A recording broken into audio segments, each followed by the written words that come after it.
காஞ்சிபுரம் மாவட்டம் உத்திரமேரூர் வட்டம் மேனல்லூர் கிராமத்தில் அதிமுக சார்பில் நடைபெற்ற தெருமுனை பிரச்சார கூட்டத்திற்கு அமைப்பு செயலாளர் வாலஜாபாத் பா கணேசன் முன்னிலை வகித்தார். காஞ்சிபுரம் மாவட்ட செயலாளர் வி சோமசுந்தரம் தலைமை வகித்து பேசிய போது 2026 சட்டப்பேரவை தேர்தலில் அதிக வாக்குகள் வித்தியாசத்தில் அதிமுக வென்று பொதுச் செயலாளர் பழனிசாமி தலைமையில் ஆட்சி அமைவது உறுதி. திமுக ஆட்சியில் எந்த திட்டங்களும் செயல்படுத்தப்படவில்லை. அதிமுக ஆட்சியில் உத்திரமேரூர் தொகுதிக்கு நிறைய திட்டங்கள் கொண்டு வரப்பட்டன. ஆனால் அவர்கள் ஏதாவது ஒரு பொய்யை சொல்லியும் பரிசு பொருட்கள் கொடுத்தும் வாக்கு சேகரிப்பார்கள். நாம் ஒவ்வொரு பூத்திலும் இறங்கி பணியாற்ற வேண்டும். எந்த பூத்திலும் நமது ஓட்டுகள் குறைந்துவிடக்கூடாது. மகளிர் அணியினர் வீடு வீடாக திண்ணை பிரச்சாரம் செய்து அதிமுக ஆட்சியின் சாதனைகளை மக்களிடம் எடுத்துரைக்க வேண்டும். அதிமுகவில் தான் இளைஞர்கள், மகளிர் என அனைத்து தரப்பினரும் அதிக அளவில் உள்ளனர்.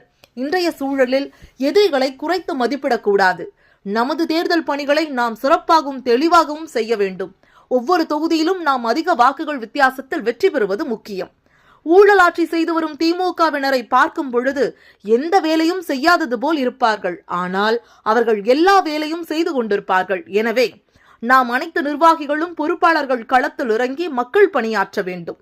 தங்களுக்கு ஒதுக்கப்பட்டுள்ள பூத்துகளில் அதிக வாக்குகளை பெற வேண்டும். தொகுதிகளில் தெருமுனை பிரச்சார கூட்டங்களை நடத்த வேண்டும். அதேபோல் ஐடி விங் பிரிவினர் இன்னும் சிறப்பாக செயல்பட வேண்டும்.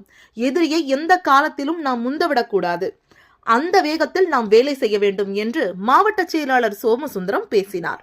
இக்கூட்டத்தில் மேற்கு ஒன்றிய அம்மா பேரவை செயலாளர் ஜி பெருமாள், மாவட்ட அம்மா பேரவை செயலாளர் வெங்கடேசன், ஒன்றிய இளைஞரணி தலைவர் வேலாயுதம், மேற்கு ஒன்றிய இளைஞரணி செயலாளர் செல்வகுமார், மேனல்லூர் ஊராட்சி செயலர் வீரராகவன், மேற்கு ஒன்றிய அம்மா பேரவை துணைத் தலைவர் உதயகுமார் உள்ளிட்ட ஒன்றிய கழக நிர்வாகிகள் திரளானோர் கலந்து கொண்டனர்.